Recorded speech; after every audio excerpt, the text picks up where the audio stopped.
RTI media. నమస్కారం. వార్తలకు స్వాగతం. ముందుగా ముఖ్యాంశాలు. శాసన మండలి విపక్ష నేత బొత్స సత్యనారాయణ ప్రెస్ మీట్, పలు అంశాలపై వివరణ.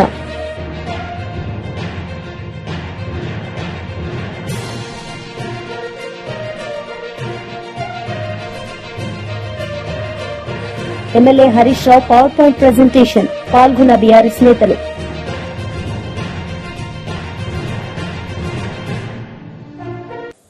వైఎస్ఆర్సీపీ ప్రధాన కార్యదర్శి గడికోట శ్రీకాంత్ రెడ్డి ప్రెస్ మీట్ నిర్వహించారు. ఈ సందర్భంగా ఆయన మాట్లాడారు.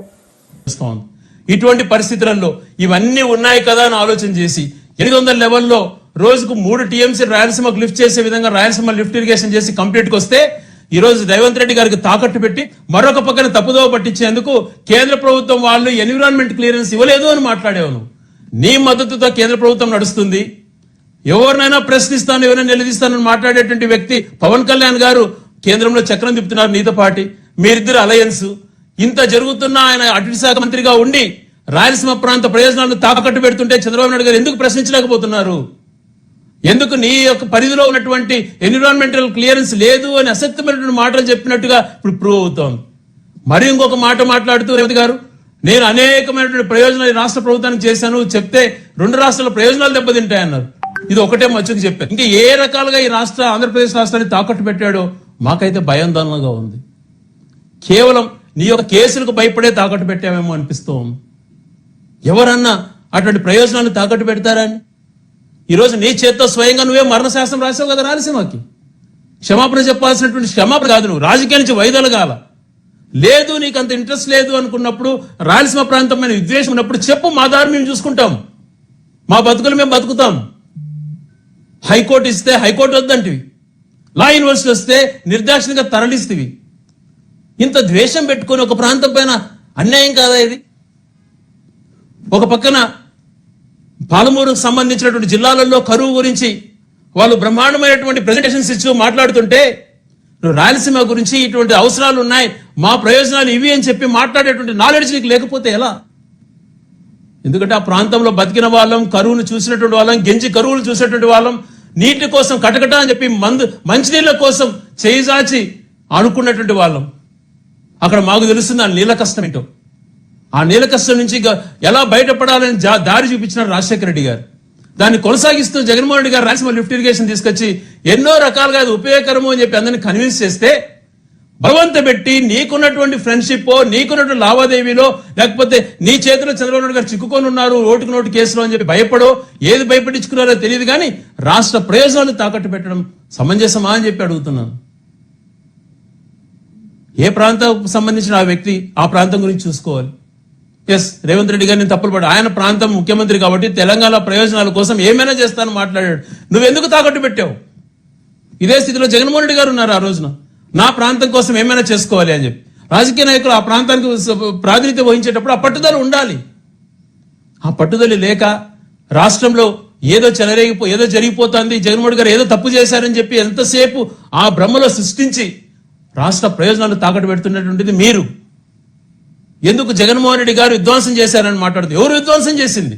విధ్వంసం కాదు, నిర్దాక్షిణంగా హత్య చేయబడ్డావు. నువ్వు హత్య చేసావు, రాయలసీమని చంపేస్తున్నావు, చంపేశావు. చాలా బాధాకరం అండి ఇది. ఒక ప్రాంతానికి సంబంధించినటువంటిది, ఆ ప్రాంత కరువుతో సంబంధించిన, ఆ ప్రాంతం సెంటిమెంట్కి సంబంధించిన, ఆ ప్రాంత బతుకుతెరువుకు సంబంధించినటువంటి దాన్ని ఎందుకు కడుపు కొట్టావు? చిన్న దాన్ని కూడా కాంప్రమైజ్ గారు రాష్ట్రాలకు సంబంధించిన వాటిలలో నువ్వు ఏకంగా ఇరిగేషన్ ప్రాజెక్టు తాకట్టు పెట్టావని అంటే ఎవరికి చెప్పాలి? శ్రీశైలం ద్వారా పూర్తి స్థాయిలో నీళ్లు తీసుకోవాలంటే 881 అడుగు ఉంటేనే అని చెప్పి ఇంతకుముందు రిపీట్ చేస్తాం, మళ్ళీ రిపీట్ చేస్తున్నా. పోతిరెడ్డిపాడు ఫుల్ లెవెల్ ఉంటేనే. కానీ 800 అడుగులకు మించి రానియకుండా 800 అడుగుల వరకు నెలలోనే ఒకవేళ శ్రీశైలం ఓవర్ఫ్లో అవుతున్నా కూడా ఎప్పుడైతే పైనుంచి ఆగిపోతాయో వెంటనే నువ్వు దాన్ని ఖాళీ చేస్తున్నారు. ఏ రకంగా మా ప్రయోజనాలు కాపాడబడతాయి మేము కింది నుంచి తీసుకోకపోతే? నువ్వు శ్రీశైలం కన్నా ముందు నెట్టెం సాగర్, కోయల్ సాగర్ ఇవన్నీ నెట్టెంపాడు నీకు జరుగుతున్నాయి కదా. నెట్టెంపాడు, కోయల్ సాగర్, భీమా లాంటి ప్రాజెక్టులన్నీ నువ్వు చేసుకుంటున్నావు కదా. పాలమూరు రంగారెడ్డి చేసుకో, రాయలసీమ లిఫ్ట్ ఇరిగేషన్ జరగని. ఎందుకు ఒక దాని ప్రాంతాన్ని అడ్డుకుంటారు?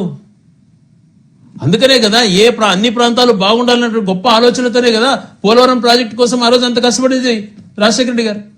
జగన్మోహన్ రెడ్డి గారు కూడా తక్కువ కష్టపడలేదు. ఆయన హయాంలోనే పోలవరం షేప్కి వచ్చింది.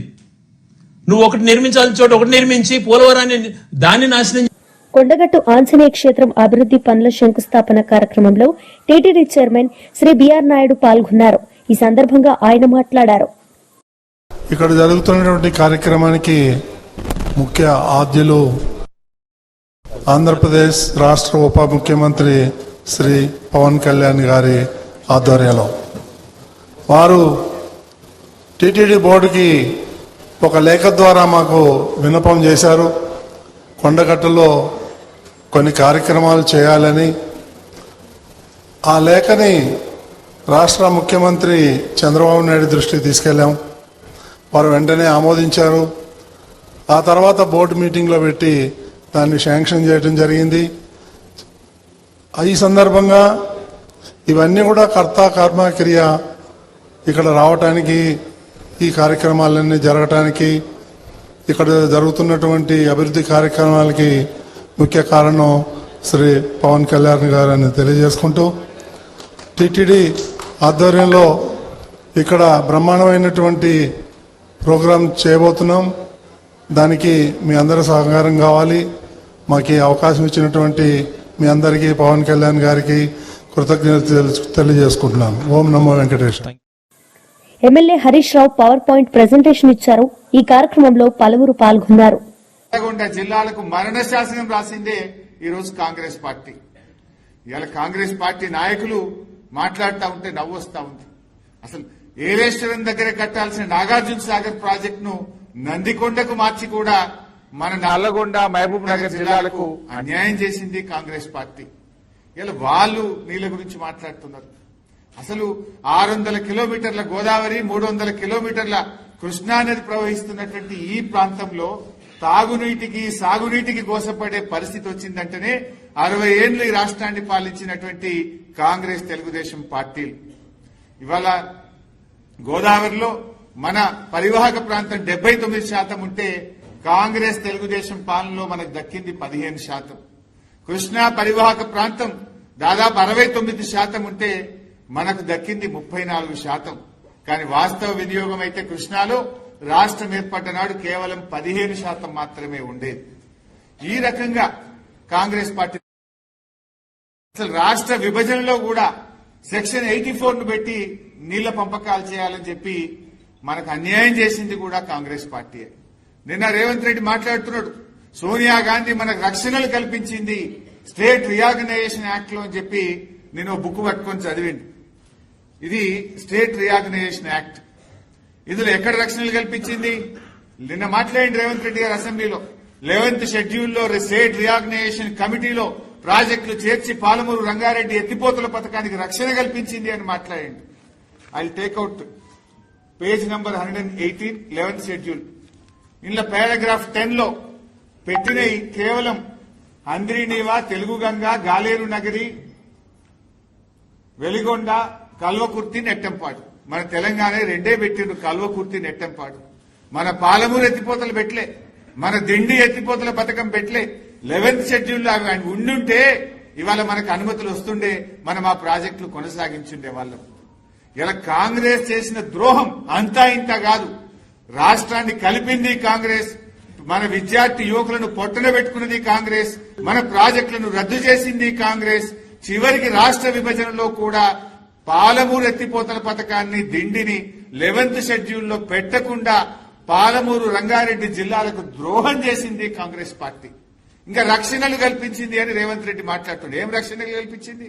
పాలమూరు పెట్టకపోవడం రక్షణనా? దిండి పథకాన్ని చేర్చకపోవడం రక్షణనా? నీటి పంపకాలు సెక్షన్ 3 ప్రకారం చేయాలని చెప్పకపోవడం రక్షణనా? సొల్లు వాగుడు వాగుతా ఉన్నాడు.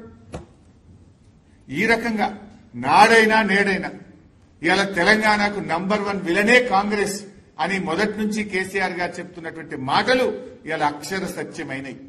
నాడు అట్ల ద్రోహం చేస్తే రేవంత్ రెడ్డి ప్రభుత్వం వచ్చిన 2 ఏళ్లలోనే కృష్ణా ప్రాజెక్టులు కేఆర్ఎంబీకి అప్పచెప్పితామంటారు. కృష్ణా నదీ జలాల్లో అతి తక్కువ వినియోగం చేస్తారు. ఇప్పుడు మళ్లీ గోదావరి బనకచెర్ల ప్రాజెక్టుకు లోపాయికారికంగా ఒప్పందం చేసుకుంటారు. అంటే మొదటి నుంచి కూడా తెలంగాణకు ద్రోహం చేసిన పార్టీ ఏదన్నా ఉందంటే అది కాంగ్రెస్ పార్టీ. 10 ఏళ్లు కష్టపడి అపర భగీరథుల్లా కేసీఆర్ గారు నిర్మించిన ప్రాజెక్టులను ఇలా కుట్రపూరితంగా నిర్లక్ష్యం చేస్తున్నారు. కాళేశ్వరంపై కక్షగట్టిండ్రు, పాలమూరు మీద పగబట్టిండ్రు. కాళేశ్వరం ప్రాజెక్టు ఎంతో అద్భుతంగా ఆనాడు రిటైర్డ్ సిడబ్ల్యూసి చీఫ్ ఇంజనీర్, ఆయన సిడబ్ల్యూసిలో పనిచేసి తెలంగాణ ఉద్యమంలో పనిచేసి నీళ్లు నిజాలు అనే పుస్తకాన్ని రాసిన విద్యాసాగర్ రావు లాంటి నిపుణుల సహకారంతో పాలమూరు రంగారెడ్డికి కాళేశ్వరంకు కేసీఆర్ గారు రూపకల్పన చేశారు. ఇవాళ అంత గొప్పగా రూపకల్పన చేస్తే ఇవాళ 2 పిల్లర్లు గుంగిపోతే మొత్తం కాళేశ్వరాన్నే పండబెట్టినవే. 100-200 కోట్లు ఖర్చు పెడితే 5-6 లక్షల ఎకరాలకు నీళ్లు వచ్చే అవకాశం ఉంటే 2 ఏళ్లలో 2 రూపాయలు కూడా కాళేశ్వరం మీద ఖర్చు పెట్టకుండా ఇవాళ రైతాంగం మీద, ఉత్తర తెలంగాణ మీద నువ్వు పగబట్టినావు. ఇవాళ మొన్న మేడిగడ్డ బ్యారేజ్ లేకపోయినా నది ప్రవాహం నుంచి కూడా కన్నెపల్లి పంప్ హౌస్ ను నడిపి ఈ నిమిషం ఈ రోజు కూడా నీళ్లు తెచ్చే అవకాశం ఉన్నా కావాలనే కాళేశ్వరం మీద కక్షగట్టి ఈ రోజు పండబెడతా ఉన్నాం. పాలమూరు ఎత్తిపోతల పథకం ఆనాడు కేసీఆర్ గారు రిటైర్డ్ సిడబ్ల్యూసి చీఫ్ ఇంజనీర్, ఈ రాష్ట్ర ప్రభుత్వ సలహాదారుడుగా ఉన్న విద్యాసాగర్ రావు గారు శ్రీశైలం సోర్స్ గా మన రాష్ట్రానికి మేలు జరుగుతుందని పాలమూరు ప్రాజెక్టును కడితే 2 సంవత్సరాల నుంచి ప్యాకేజ్ 3లో ఉన్న బుడ్డ కాలువ పూర్తి చేస్తే ఈ సంవత్సరం 50 టీఎంసీల నీళ్లు నిలుపుకునే అవకాశాన్ని నువ్వు ఇలా కాల రాసినవు, పాలమూరు మీద పగబట్టినవు. పాలమూరు బిడ్డ అంటావు. పాలమూరు ప్రజలకు నాటి నుంచి నేటి వరకు కాంగ్రెస్ తెలుగుదేశం ద్రోహం చేస్తే ఆ ద్రోహాల పరంపరను కొనసాగిస్తున్నాడు ఈ రోజు రేవంత్ రెడ్డి గారు. ఇలా డైరెక్ట్ సబ్జెక్ట్ లోకి పోతే ఇంకా చాలా స్లైడ్స్ ఉన్నాయి. సింపుల్ గా అర్థం చేసుకోవాలంటే రాష్ట్రం ఏర్పడక ముందు అంటే 1956కు ముందు ఆంధ్రప్రదేశ్ రాష్ట్రం ఏర్పడక ముందు అప్పటికే కట్టిన నిజాం సాగర్ లాంటి, దిండి లాంటి అనేక మైనర్ ఇరిగేషన్ మరియు మీడియం ఇరిగేషన్ ప్రాజెక్టులు కింద తెలంగాణకున్న ఆయకట్టు 3000 ఎకరాలు. అంటే ఆంధ్రప్రదేశ్ రాష్ట్రం. తెలంగాణ జాగృతి అధ్యక్షురాలు కల్వకుంట్ల కవిత మీడియా సమావేశం నిర్వహించారు. ఈ సందర్భంగా ఆమె మాట్లాడారు. చేసినటువంటి ముఖ్యమైనటువంటి కార్యక్రమాల్లో సూర్యాపేట జిల్లాలో తొలి దశలో మేము చేయడం జరిగింది. ప్రత్యేకించి ఇక్కడ ఫణిగిరి అనేటటువంటి ప్లేస్ లో ఒక చిన్న ఇల్లు తీసుకొని అక్కడే ఒక మ్యూజియం లాగా అక్కడ ఫణిగిరిలో దొరికినటువంటి ఎక్స్కవేషన్ విగ్రహాలు ఇప్పటికీ కూడా మా జాగృతి బిల్డింగ్ లో ఉన్నాయి. ఇది మేము తెలంగాణ రాష్ట్రం రాకముందు ఉమ్మడి ఆంధ్రప్రదేశ్ లో ఉన్నప్పుడు తెలంగాణ చరిత్రను బతికించుకోవాలి, తెలంగాణ చరిత్రను చెప్పాలి ప్రజలకు అనే ఉద్దేశంతో చేసినటువంటి ప్రయత్నాల్లో ఒకటి. శివ చేరేపీన కిడ వెనకలలో కనబడుతుంది. చేసినటువంటి ప్రయత్నాల్లో ఒకటి. అదేవిధంగా ఉమ్మడి రాష్ట్రంలో ఉన్నప్పుడే ఆనాడు ఇప్పుడు మన దురాస్పల్లి గుట్ట మీద గొల్లగట్టు జాతర ఏదైతే జరుగుతుందో అక్కడ టెంపుల్ లేకుండా ఏం పెద్ద నిర్మాణం లేకుండా గానీ 2008 నుంచి మరి దాదాపుగా అక్కడ మేము పైనకి ఒక చైర్మన్ ఉండే, పాపం ఆయన ఒక్కటి తపన పడుతుండే అప్పటి నుంచి ఇప్పటిదాకా గుడి కట్టాలని. అప్పుడు కూడా ఆ టైంలో గుట్ట పైకి పోయి దర్శనం చేసుకొని మరి ఇక్కడ గొల్లగట్టు జాతర పెద్దగా జరుగుతుందని చెప్పి ఉమ్మడి ఆంధ్రప్రదేశ్ లోనే కొట్లాడినటువంటి వాళ్ళం మేము. సో సూర్యాపేట జిల్లా అంటే మలిదశ ఉద్యమంలోనే కాకుండా అంతకు ముందు జరిగినటువంటి సాయుధ రైతాంగ పోరాటంలో కూడా బిఎన్ రెడ్డి గారైనా, మల్లు స్వరాజ్యం గారైనా, మల్సూర్ గారైనా, మారోజు వీరన్న గారైనా అనేక మంది, ఒక్కరు కాదు ఇద్దరు కాదు, చాలా మంది గొప్ప వాళ్ళు పుట్టినటువంటి గడ్డ. మరి ఈ గడ్డకు సలాం చేస్తూ నిన్నటి నుంచి జాగృతి జనం బాట కార్యక్రమంలో అనేకమైనటువంటి అంశాలను టేకప్ చేయడం జరిగింది. అది మీ అందరికి కూడా తెలిసిందే. అయితే నిన్న రాష్ట్ర రాజకీయాల్లో ఒక విచిత్రమైనటువంటి పరిణామం జరిగింది. ఏంటది? అసెంబ్లీ సెషన్ జరిగింది. అసెంబ్లీ సెషన్లో ప్రతిపక్షం లేదు కంప్లీట్ గా లేకుండా పాలక పక్షం మాత్రం కృష్ణా నది మీద ఇక అడ్డగోలు అబద్ధాలు చెప్పుకుంటూ మొత్తం ముఖ్యమంత్రి గారి ఉపన్యాసము అట్లనే ఉత్తమ్ కుమార్ రెడ్డి గారి ప్రసంగము సాగుకుంటూ పోయింది. నేను ఇవాళ ముఖ్యమంత్రి గారిని ఒకటే అడుగుతా ఉన్నా, అసలు అసెంబ్లీ సమావేశాల్లో మీరు కృష్ణా నది నీళ్ల మీద చర్చ అన్నారు. కృష్ణానది నీటి పంపకాలలో, కృష్ణానది నీటి వాడకంలో అసలు స్టేక్ హోల్డర్స్ ఎవరెవరు ఉన్నారు? 4 రాష్ట్రాలు ఉండాలి: మహారాష్ట్ర, కర్ణాటక, తెలంగాణ, ఆంధ్రప్రదేశ్. నిన్న చర్చ జరిగింది దేని మీద? కేవలం ఈ లాస్ట్ గవర్నమెంట్ పోయి అపెక్స్ కౌన్సిల్లో ఏం మాట్లాడొచ్చిందనే దాని మీద చర్చ జరిగింది తప్పితే ప్రస్తుతం మనకు ఏం అన్యాయం జరుగుతుంది కృష్ణా నది వాటర్ పంపకాలలో అన్న మీద దాని మీద చర్చ జరగలేదు.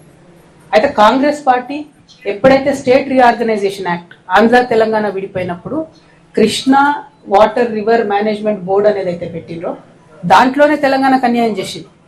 ఆనాడే ఏం చేయాలి వాళ్ళు? Krishna water river management board అనే దాంట్లో 4 రాష్ట్రాలు కూడా ఉండాలి. కానీ వాళ్ళు ఏం చేసిండ్రు? 2 రాష్ట్రాలకి అవకాశం ఇచ్చారు. అంటే ఆంధ్ర తెలంగాణ మధ్యలో మాత్రమే నీటి పంపకాల విషయంలో కావచ్చు, దేని విషయంలో కావచ్చు వీళ్ళు స్టేక్ హోల్డర్స్ ఉండాలంటారు. ఇవాళ ఈ అంశం నేను స్పెసిఫిక్ ఎందుకు చెప్తా ఉన్నా అంటే ముఖ్యమంత్రి గారు చాలా పెద్ద పెద్ద మాటలు మాట్లాడారు నిన్న. ఏందది? అసెంబ్లీలో మాట్లాడితే 100 సంవత్సరాలు ఇది రికార్డు ఉంటుంది, 100 సంవత్సరాల చరిత్రలో ఉంటుంది, కాబట్టి నేను కృష్ణా రివర్ మీద మాట్లాడుతున్నాను. నేను సూటిగా కాంగ్రెస్ ప్రభుత్వాన్ని, ఈ జిల్లాల్లో ఇరిగేషన్ మంత్రి ఉన్నారు కాబట్టి ఆయన సూటిగా ఒక ప్రశ్న అడుగుతున్నాను.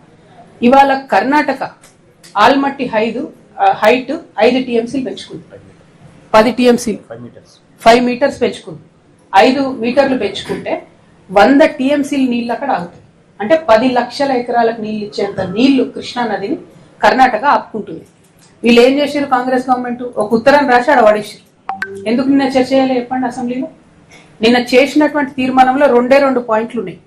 ఎందుకు మరి ఆల్మట్టి ఎత్తు తగ్గించాలనే తీర్మానం ఎందుకు లేదు?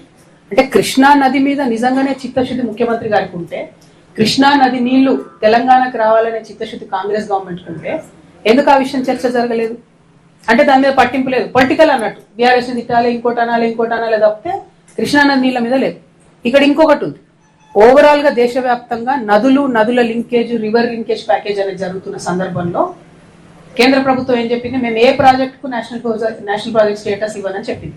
కానీ కర్ణాటక అసెంబ్లీ ఎన్నికల ముందు భారతీయ జనతా పార్టీ కర్ణాటకలో రాజకీయ లబ్ధి కోసం అప్పర్ భద్ర అనే ఒక ప్రాజెక్ట్, ఆ అప్పర్ భద్ర ప్రాజెక్ట్ మాత్రం నేషనల్ ప్రాజెక్ట్ స్టేటస్ ఇచ్చి, దాంతో ఏమైతుంది? ఇప్పుడు మన తెలంగాణలో తుంగభద్ర నది ఎక్కడైతే వస్తుందో అది రాకుండా ఈ అప్పర్ భద్రలో చాలా నీళ్ళు ఆపుకుంటారు వాళ్ళు.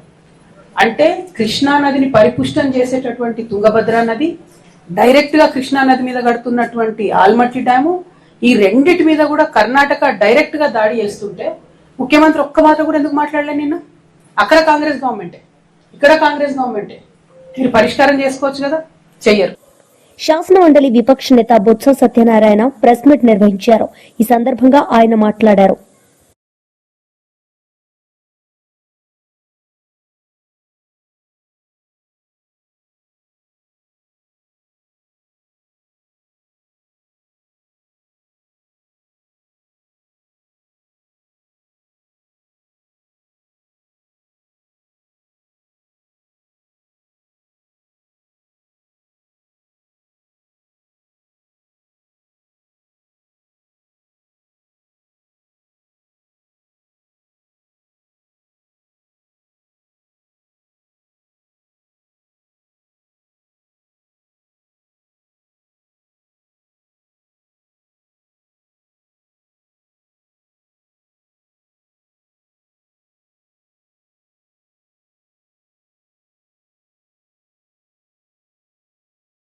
వార్తలు ముగించే ముందు ముఖ్యాంశాలు మరోసారి.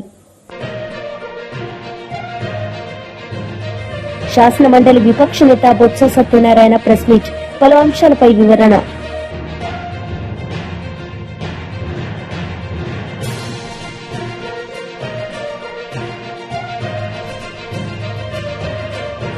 MLA Harish Rao power point presentation, పాల్గొన్న బీఆర్ఎస్ నేతలు.